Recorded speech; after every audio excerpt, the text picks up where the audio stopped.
guys, I'm Kevin O'Connor. I'm going to be talking today about security.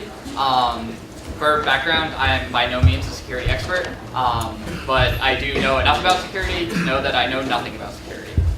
So the overarching theme of my presentation is pretty much going to be do not roll your own security. And the main reason is that your attackers will almost always be better. For everything you write, your attackers just have to find one little hole. So in general, it's very, very good that you never roll your own security. Mac OS X is a great example of this recently. We had a nice little bug in there that completely trashed the rest of the setup. So it doesn't matter how good you think you are, very little things can happen. And in general, when you roll your own and it's not open source, nobody's going to find it in security audits, and the only people that will be your attackers. And yes, this is essentially what happens. So you always want to look for modules to include as security components that are open source, that are audited, and have an active community. The third one is very important because you can find a nice open source security module, but it hasn't been updated in the last 10 years. And yes, security is very, very hard. So yeah. There's about 5,000 CVEs a year. CVEs are the standard system for reporting vulnerabilities in applications. Most of them are fairly severe. So 5,000 a year may not seem a lot, but this is also on very big applications. What does CVE stand for? Coming vulnerabilities and exploits. Exposures. What was it? Exposures. Exposures. There we go. Okay, so the first rule is to never trust user input. Here's a nice little PHP sample. If anybody knows what's about to happen. So essentially you're just taking in some get parameter from the user and you're going to just throw that into the database. Yeah. That's how you get Bobby Fixes. Oh wow. So the key here is that essentially what happened is somebody put actual SQL into that variable. And since you didn't sanitize your variable, they just executed a command to drop your users table.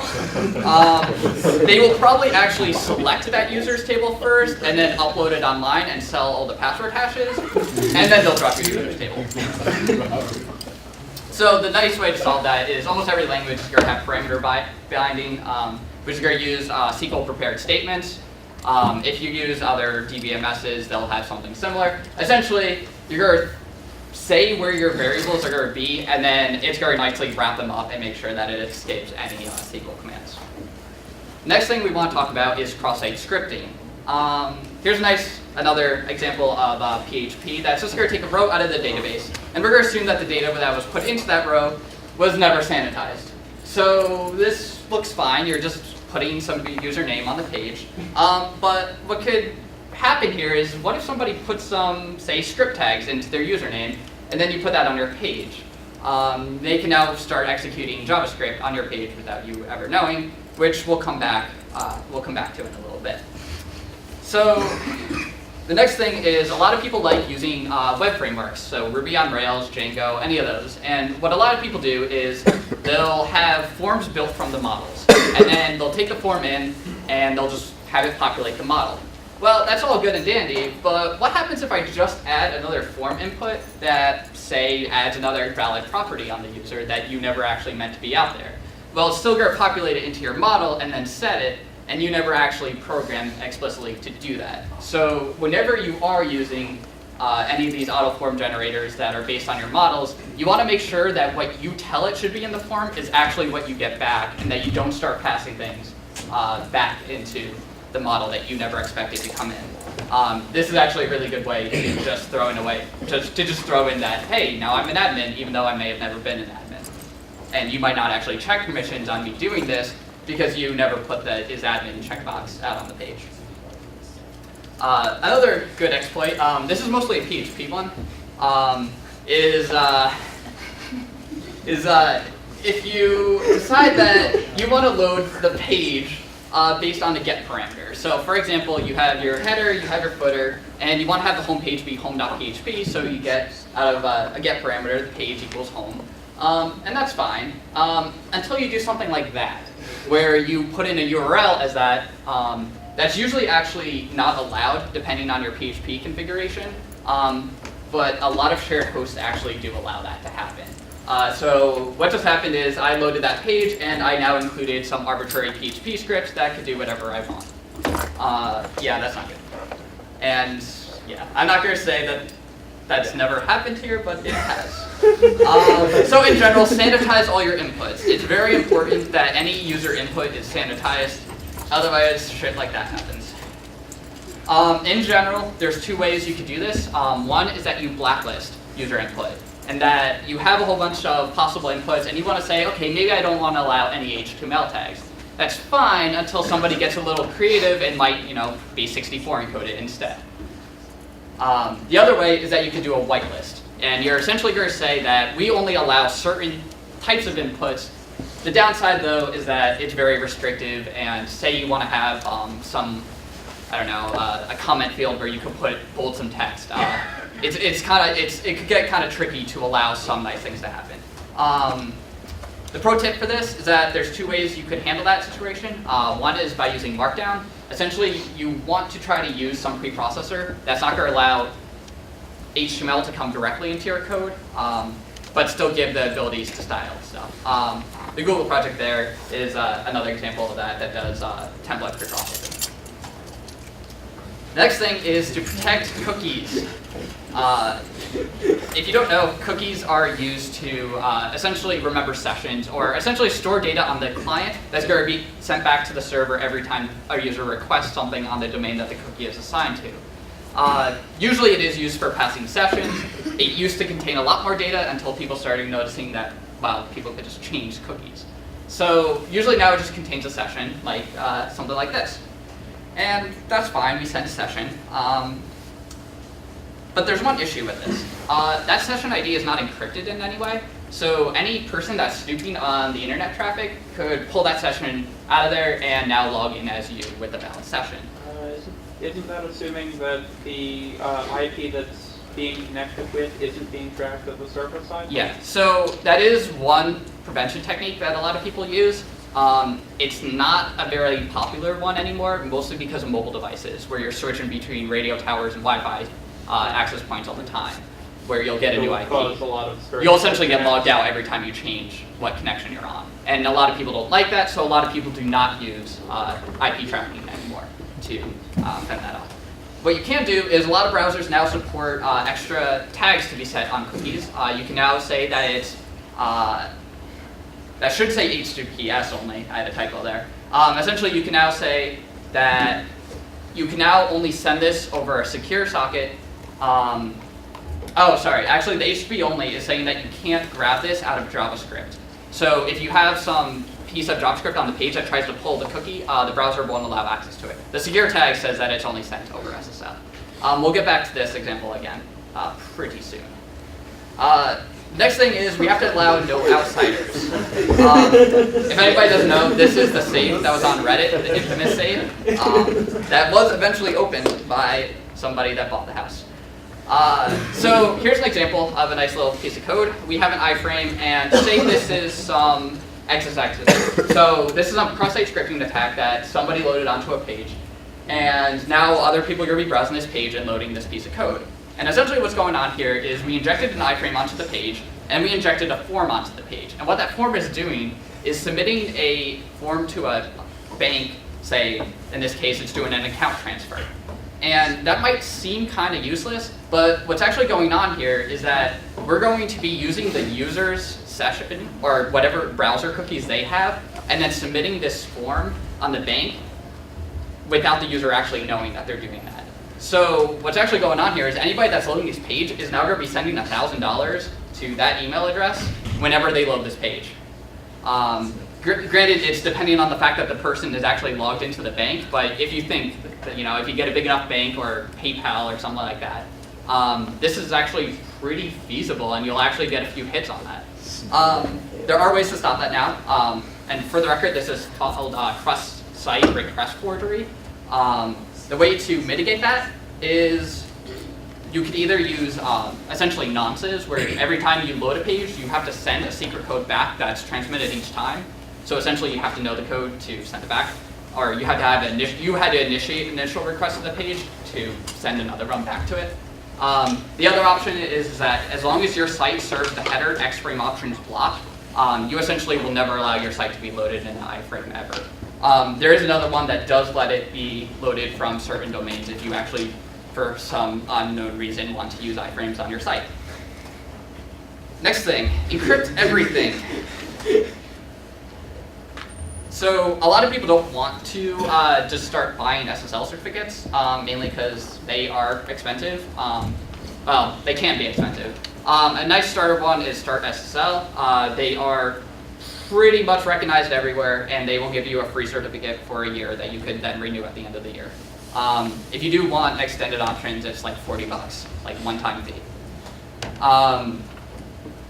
You should always self-sign your dev environment. This might not seem important, and your dev environment you might not think needs to be secure, but there are a lot of man-in-the-middle attacks that could actually take advantage of your dev environment. And what you actually have in your dev environment might be more risky to have in your dev environment than you think it is.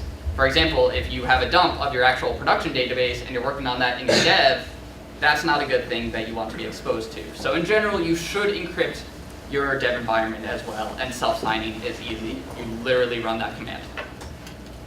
Next thing is to make sure you verify all certificates. In this example, I'm just using PHP with a curl request.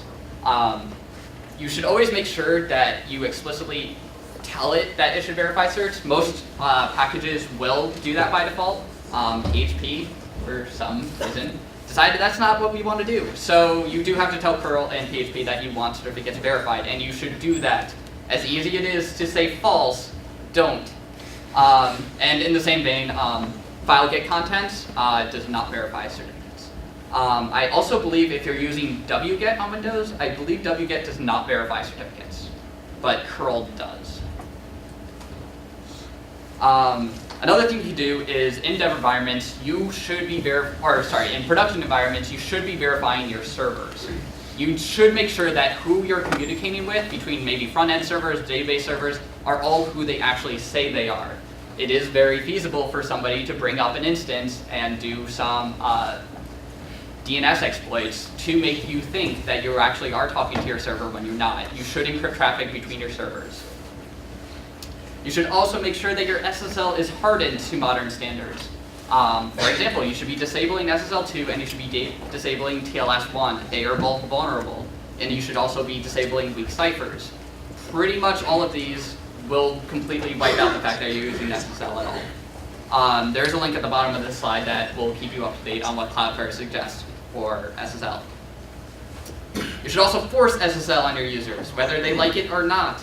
You should force it. You should never allow unencrypted traffic when you do support encrypted traffic. There are some exceptions to that if you are actually worried about the performance hit of encrypting everything. But everything sent over the unencrypted lines should not be privileged information. You should also be using slow hashes whenever possible. Yeah, the Jamaican bobsled team did not do very well at the Olympics, in case you're wondering. They came in last. It was me. So when people start storing passwords in an application, first of all, don't put it in plain text. Just don't. We all know you shouldn't do that.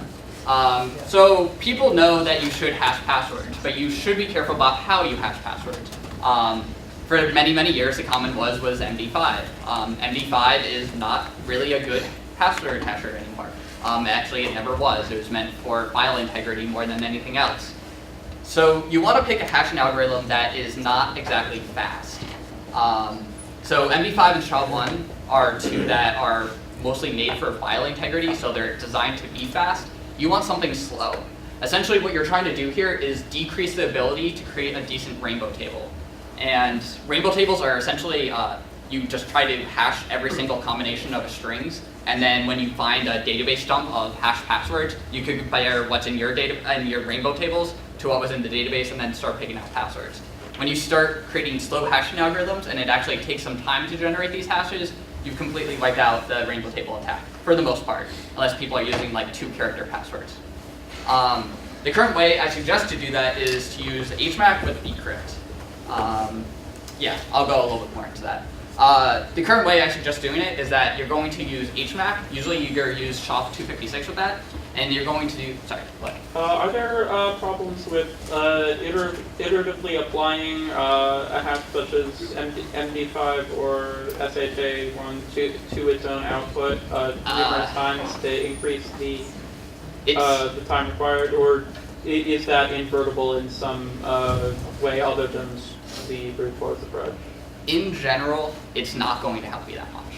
I mean, if you ran it like a million times, you might be able to argue that you actually are getting some security out of it. But in general, it's better to just use a better hashing algorithm than just iteratively apply hashing algorithms. In this case, I am actually applying 2 hashing algorithms on top of each other, but there is one important reason as to why I'm doing that.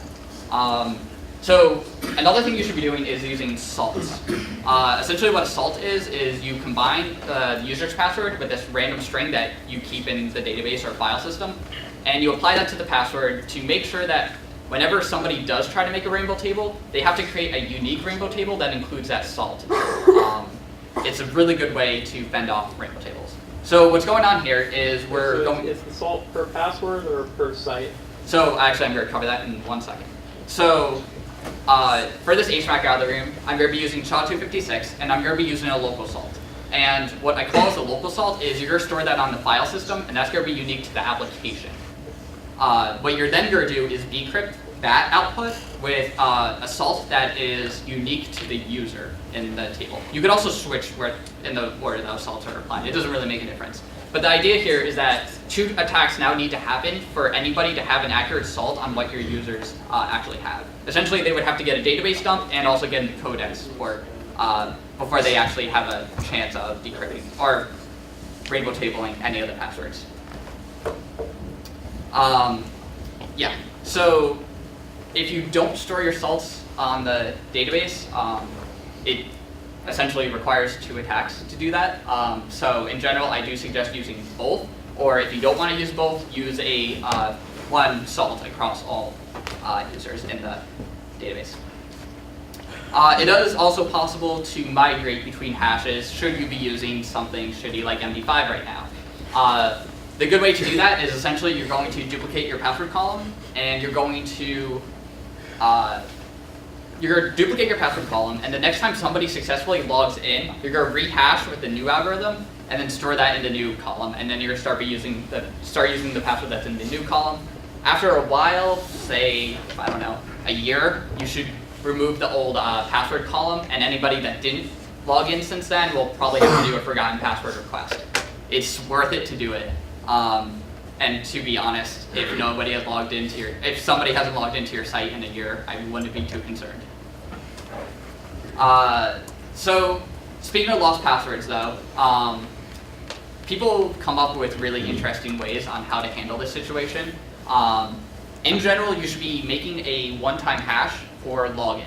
So a forgot password link that you get in your email is essentially logging you into your account.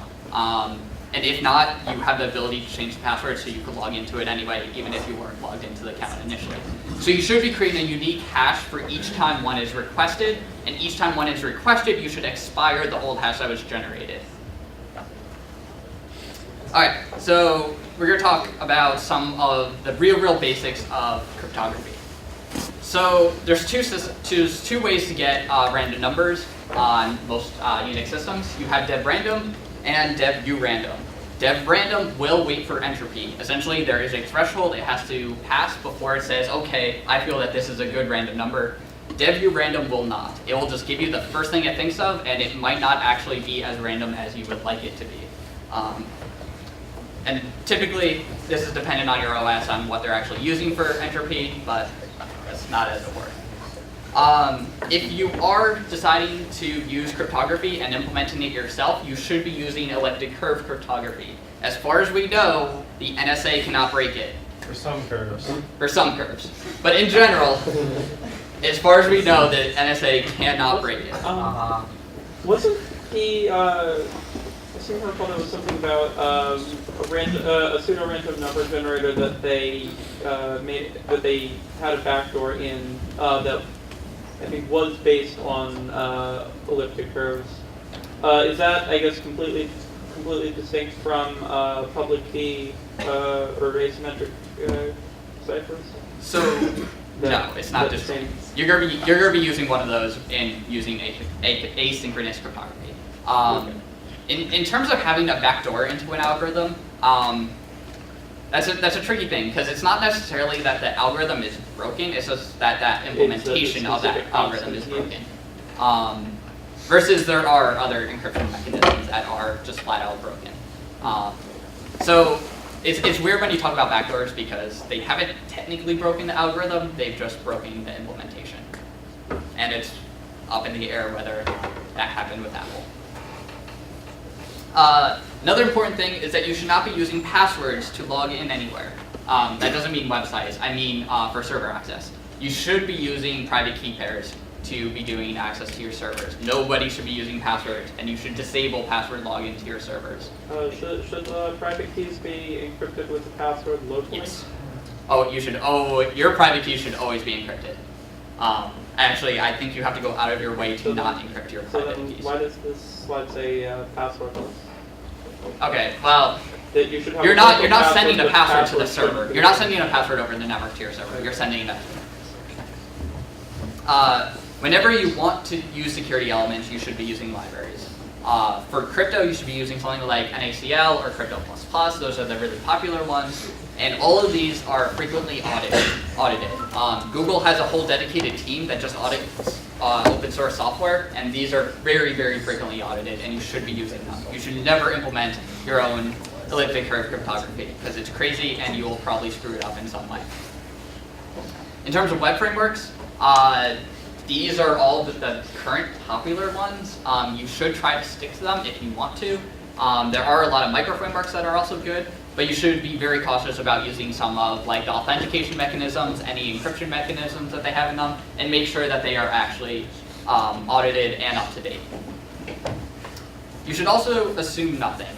You should always research security best practices before you ever go to do something. If you're going to be implementing an authentication system, you should look up that at that point, what is the current best practice? These things change a lot, and a lot of this I was not completely up to date with, especially password hashing. So are there any questions about any of the things I went over today? Or complaints?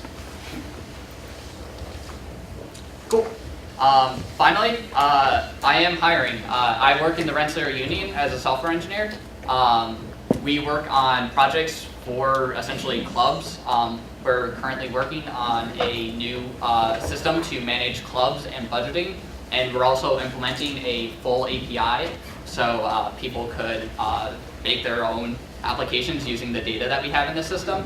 We are currently looking for talented software engineers, so if you are interested, there's a link, or you could talk to me after our course today.